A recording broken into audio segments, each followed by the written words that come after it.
भोला सिंह जी हमारे साथ जुड़े हुए हैं, सांसद है बीजेपी के। भोला जी, आपका बहुत बहुत स्वागत है न्यूज इंडिया पर।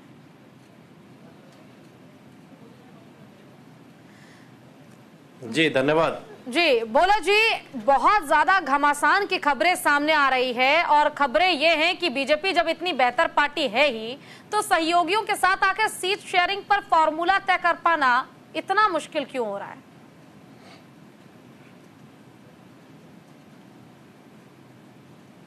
देखिए, कोई मुश्किल नहीं है। जो हमारे एनडीए के घटक दल हैं, हमारी पार्टी झारखंड और महाराष्ट्र में दोनों में अपने घटक दलों के साथ में सीट शेयरिंग करके मिलकर चुनाव लड़ेंगे और सरकार बनाएंगे।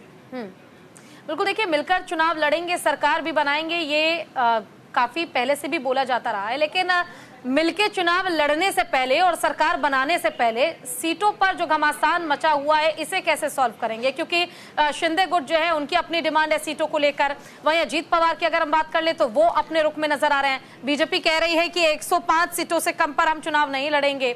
तो ऐसे कैसे होगा? पहले सीटों को तो तय करना ही पड़ेगा।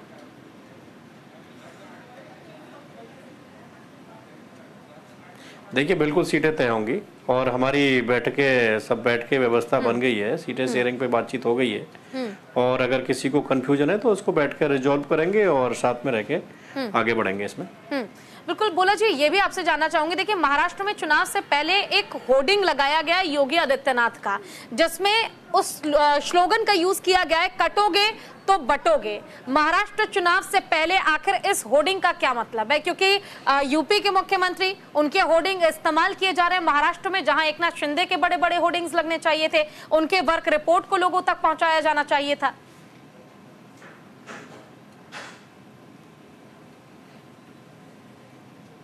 देखिए, भारतीय जनता पार्टी और एनडीए के जो सहयोगी दल हैं, जो उनके नेता महाराष्ट्र के हैं और झारखंड के में, क्योंकि अभी 2 राज्यों में चुनाव है, तो अपनी पार्टी के सभी वरिष्ठ नेताओं के साथ साथ उनके सहयोगी दलों के नेताओं के भी फोटो लगेंगे। दूसरा, योगी जी पार्टी के मुख्यमंत्री हैं, लोकप्रिय मुख्यमंत्री हैं, उनकी लोकप्रियता है, तो भारतीय जनता पार्टी के मुख्यमंत्री हैं, तो इसमें किसी को आपत्ति नहीं होनी चाहिए कि योगी जी का क्यों होर्डिंग लगा। योगी जी की पूरे देश में सभाएं होती हैं, पूरे देश में चुनाव में जाते हैं, तो मुझे लगता है कि इसमें तो किसी को आपत्ति नहीं होनी चाहिए कि भाजपा के किसी नेता का अगर होर्डिंग लग रहा है पूरे देश में, तो किसी को आपत्ति क्यों?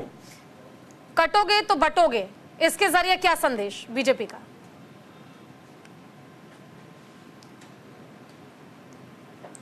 देखिए मैडम, क्या है कि अभी 2024 में लोकसभा का चुनाव हुआ और लोकसभा के चुनाव में कांग्रेस आईएनडीए के लोगों ने अनुसूचित जाति वर्ग को, अनुसूचित जनजाति वर्ग को, ओबीसी वर्ग को संविधान और आरक्षण का नाम लेके गुमराह करने का काम किया है। हमने देखा कि अभी जब लोकसभा का चुनाव हुआ, रिजल्ट आए, कांग्रेस और आईएनडीए के नेताओं ने हाथ में संविधान लेके कसम खाई कि हम संविधान के लिए रक्षा करेंगे। लेकिन वही राहुल गांधी जो कसम खाते हैं संविधान की, वो अमेरिका में जाके बोलते हैं कि हम आरक्षण को खत्म कर देंगे अगर देश में सत्ता में आते हैं तो ये जो दोगला चेहरा है, जो कांग्रेसी कहते कुछ है करते कुछ हैं। अभी राहुल गांधी जी रांची गए प्रेस कॉन्फ्रेंस को संबोधित करने, संविधान को लेके खड़े थे, तो मैं उनसे ये पूछना चाहता हूँ कि वो हिंदुस्तान में आके अपना कुछ स्टेटमेंट रखते हैं और हिंदुस्तान के बाहर जाके अपने देश के और देशवासियों को अपमानित करने की कुछ और बोलते हैं। तो ये जो विषय है, जो भ्रमित लोग हुए, क्योंकि अपने लोगों को कंफ्यूज करने का काम कुछ नेताओं ने झूठ बोल के किया, अभी वो लोग समझ चुके हैं।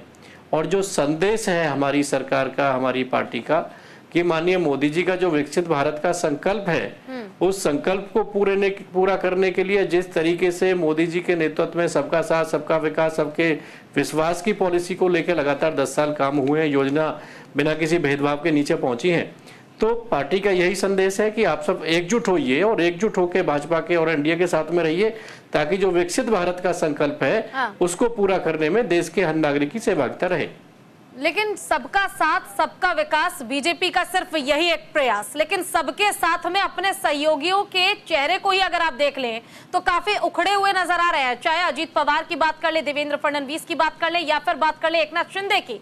सीटों पर जो शेयरिंग होनी है, जो फॉर्मूला तय होना है, शिंदे गुट की ओर से डिमांड की जा रही है, लेकिन बीजेपी की सहमति उस पर नहीं बन पा रही है। और ऐसी सिर्फ खबरें नहीं है, ग्राउंड जीरो पर अगर हकीकत को देखा जाए तो वाकई यह हकीकत है। तो सहयोगियों को ही साथ लेकर बीजेपी नहीं चल पा रही है, तो कैसे महाराष्ट्र का चुनाव आसान होगा सर? कहीं यहाँ पे फिर से जरूरत ना पड़ जाए जोड़ तोड़ की राजनीति की पहले की तरह? देखिए ये सब विरोधियों के दुष्प्रचार का मिथ्यात्मक दुष्प्रचार है। भारतीय जनता पार्टी और एनडीए का हर नेता, हर सहयोगी दल भाजपा के साथ एनडीए के गठबंधन के रूप में मिलकर आगे बढ़ रहा है।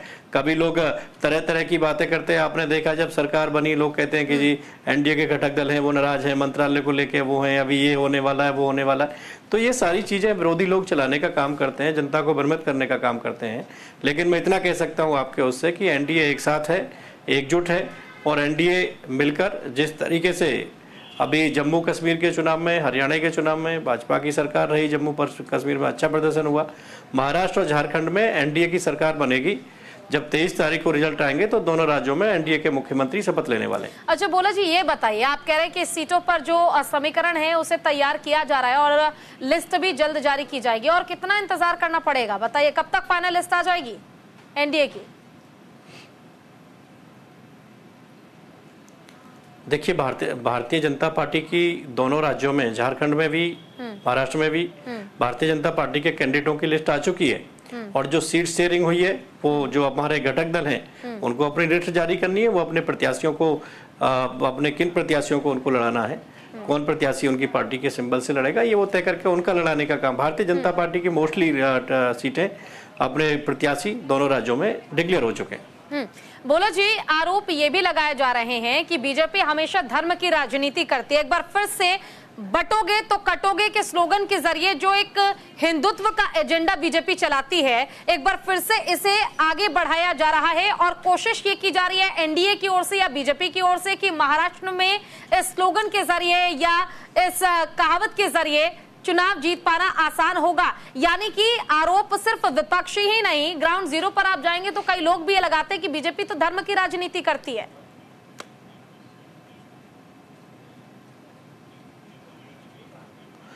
देखिए, ये विपक्षियों का आरोप है और विपक्षी इन आरोपों के द्वारा जनता को भ्रमित करने का काम करते हैं कि भारतीय जनता पार्टी धर्म के आधार पर, जाति के आधार पर राजनीति करती है। लेकिन मैंने कहा कि माननीय प्रधानमंत्री जी के नेतृत्व में अगर हम पिछले 10 साल के काम देखें और 10 साल में जो योजनाएं हैं, उन योजनाओं को हम उठा के देखें तो कोई व्यक्ति ऐसा अपेक्षित नहीं है, कोई वर्ग, कोई धर्म, कोई जाति जिसको योजनाओं का लाभ ना मिला हो। चाहे वो भारतीय जनता पार्टी का वोटर सपोर्टर है वो भी, और जो नहीं है वो भी। हर व्यक्ति को, जो इस देश का नागरिक है, भारत का नागरिक है, उसको उसकी आवश्यकताओं के लिए योजना देने का काम, एक समान, एक नजरिए से देखने का काम मोदी जी के नेतृत्व में हुआ है। और आगे भी वही हो रहा है कि जितनी भी कल्याणकारी योजना, चाहे आवास हो, चाहे शौचालय हो, चाहे उज्ज्वला योजना हो, चाहे आपका आयुष्मान भारत कार्ड हो, चाहे पेंशन योजना हो, सभी योजनाओं का लाभ देश के हर वर्ग को, हर जाति को, हर धर्म को हमारी सरकार ने देने का काम किया है। हमारी पार्टी ऐसी पार्टी है जो सबके साथ, सबके विकास के मूल मंत्र को लेकर आगे बढ़ रही है। निश्चित ही विरोधी लोग कुछ भी आरोप लगाए हैं, लेकिन मैं इतना कह सकता हूं कि हमारी सरकार में जो लोगों को लाभ मिला है, अगर विरोधी लोग उठा के देखें, जिनको अपना वो वोटर मानते हैं, लंबे समय शासन के बाद अगर वो लिस्ट निकाल के देखें कि उन्होंने उन लोगों को कितना लाभ दिया, जितना 10 साल में मोदी जी के नेतृत्व में देश के हर नागरिक को लाभ मिला है, उतना अगर विरोधी लोग अपने, जिनको 100% वोटर मानते हैं, अगर वो अपनी लिस्ट उठा के देखें तो वो बहुत पीछे उसमें रहेंगे। उन्होंने सिर्फ उनको गुमराह करने का काम किया है। भोला जी, एक और आखिरी सवाल आपसे पूछना चाहूंगी, जो कि सवाल उठ भी रहा है कि यूपी के मुख्यमंत्री का चेहरा आपने इतना चमका दिया बड़े बड़े होर्डिंग्स लगा के, जहां पर चेहरा चमकना चाहिए था एकनाथ शिंदे का, वहां आपने होर्डिंग लगा दिए योगी आदित्यनाथ के, उनके स्लोगन्स के। लगता नहीं है कि ये जो एजेंडा है या जो ये पूरी तैयारी की गई है, ये वापस ही बीजेपी के लिए या एनडीए के लिए मुश्किलें खड़ी कर सकते हैं? क्योंकि महाराष्ट्र के लोग तो भाई अपने मुख्यमंत्री को चुनेंगे, अगर उन्हें चमकाते तो बेहतर होता एनडीए के लिए भी। देखिए, योगी आदित्यनाथ जी उत्तर प्रदेश के मुख्यमंत्री हैं और निश्चित ही उत्तर प्रदेश के ही मुख्यमंत्री रहने वाले हैं। बिल्कुल। महाराष्ट्र के मुख्यमंत्री महाराष्ट्र के नेता बनने वाले हैं। हाँ।